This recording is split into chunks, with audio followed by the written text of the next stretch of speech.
illallah, la ilaha illallah, la ilaha illallah, la ilaha illallah, la ilaha illallah, la ilaha illallah, la ilaha illallah, la ilaha illallah, la ilaha illallah. Kalau ada orang yang tidak memberikan untuk kita menuntut ilmu tasawuf, orang itu berkata begini kepada kita, jangan kamu tuntut ilmu tasawuf itu. Kamu kan orang awam, orang bodoh. Apakah harus kita perpegangi orang yang berkata begitu atau tidak? Maka dijawab oleh Abuya Mudawwani. Jawab, tiada harus diberpegangi kata itu karena tersalah pahamnya. Ialah orang yang sesat. Orang yang berkata begitu dikata dalam kitab ini orang yang sesat. Kalau orang yang menegahkan kita untuk menuntut ilmu tasawuf, tiada boleh diikuti. Dan di manakah dia dapat hukum menegahkan menuntut ilmu tasawuf? Adakah dalam kitab atau Quran atau hadis Nabi atau ijma' ulama? Adapun sabda Nabi sallallahu alaihi wasallam, talabul ilmi faridatu ala kulli muslimin wal muslimat. Bermula menuntut ilmu itu fardu atas tiap-tiap muslim laki-laki dan perempuan. Bermula yang murid dengan ilmu itu ialah ilmu fardu ain. Bermula ilmu yang fardu ain ialah 3 ilmu. Pertama ilmu usuluddin, ilmu tauhid, dan kedua ilmu fikih, ilmu syariat, dan ketiga ilmu tasawuf. Ialah perkataan tiada asalnya dalam kitab. Ialah perkataan buat kacau saja.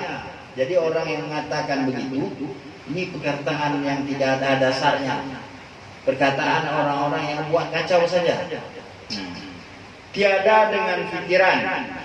Adapun katanya bukan ilmu kita yang orang awam ini, orang bodoh kita ini, bukan ilmu kita ilmu tasawuf ini. Yang awam ini aku jawab. Kata Abuya Mudawwani, kata Ummu Salih Kiramatullah Al-Minangkabawi, dijawab oleh dia. Aku jawab.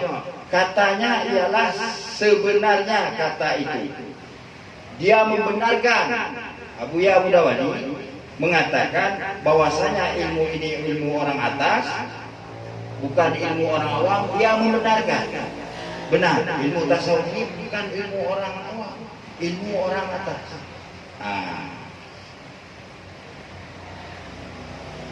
Karena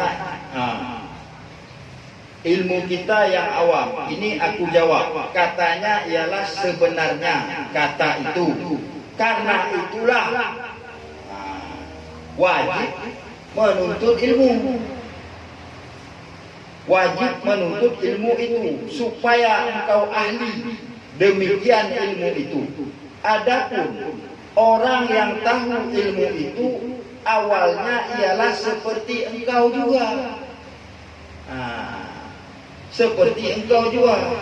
Adapun katanya ilmu orang yang di atas kita, dan aku jawab, kata Abuya Mudawwani, aku jawab lagi.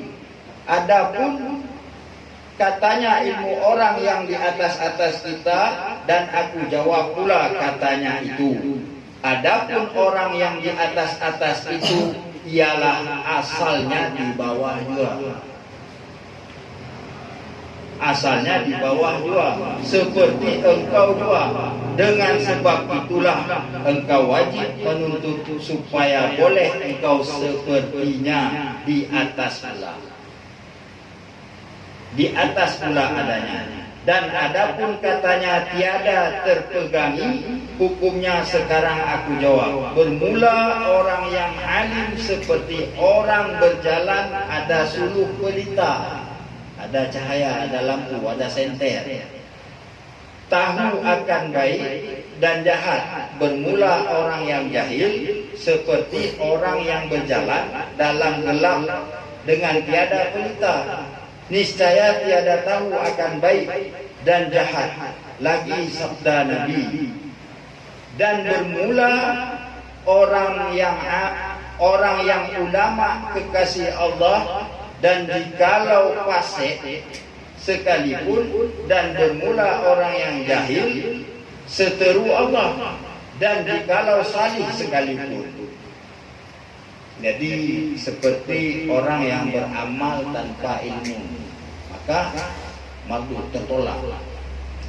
Dan bermula orang yang alim itu apabila memperbuat jalan maksiat, hukumnya fasik. Bermula orang jahil apabila memperbuat jalan maksiat, jatuh ia kepada kafir karena jahilnya. Sabda Nabi SAW, bermula orang alim itu jatuh daripada kafir terlebih jauh daripada antara maghrib dan masghrib, dan bermula orang yang jahil terlebih hampir kepada kafir daripada mata hitam kepada mata putih. Jadi orang yang alim itu jauh sekali dikategorikan untuk terjerumus dalam syirik, itu jauh sekali dibanding orang yang jahil.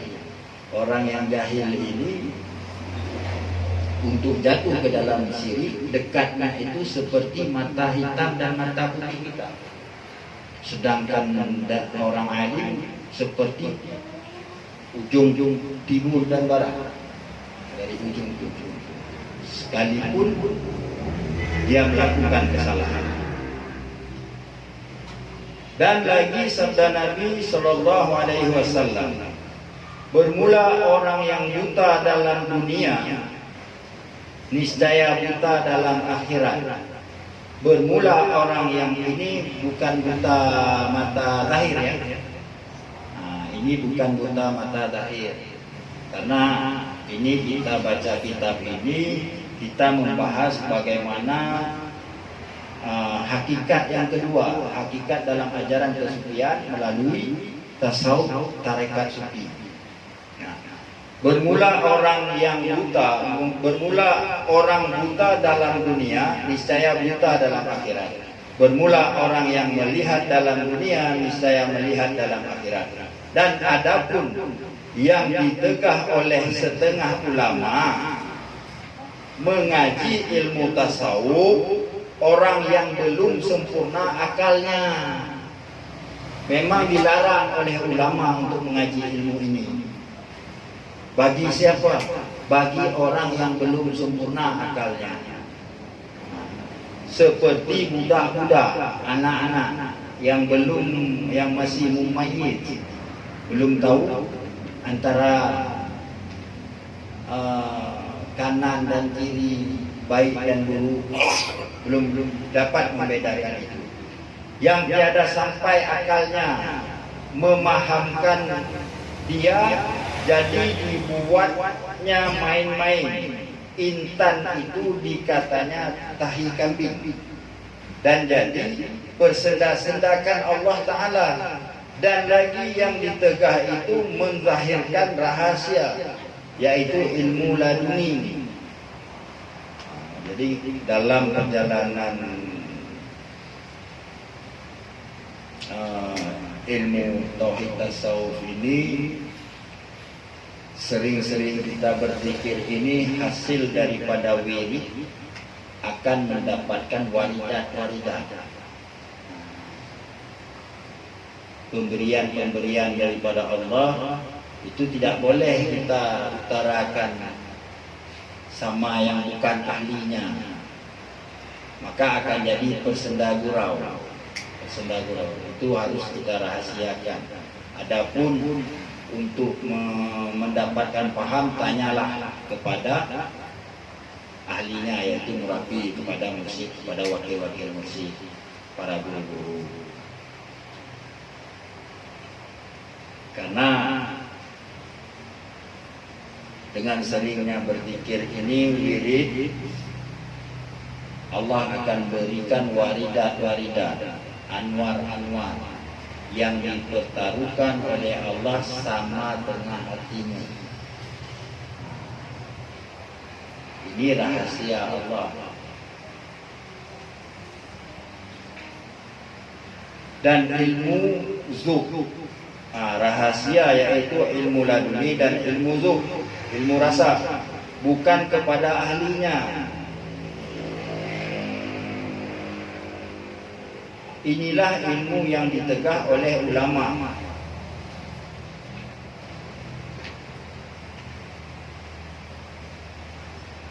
Dan lagi sabda Nabi sallallahu alaihi wasallam, "Wa syari'atu bila haqiqatu atilah wal haqiqatu bila syari'atu batilah."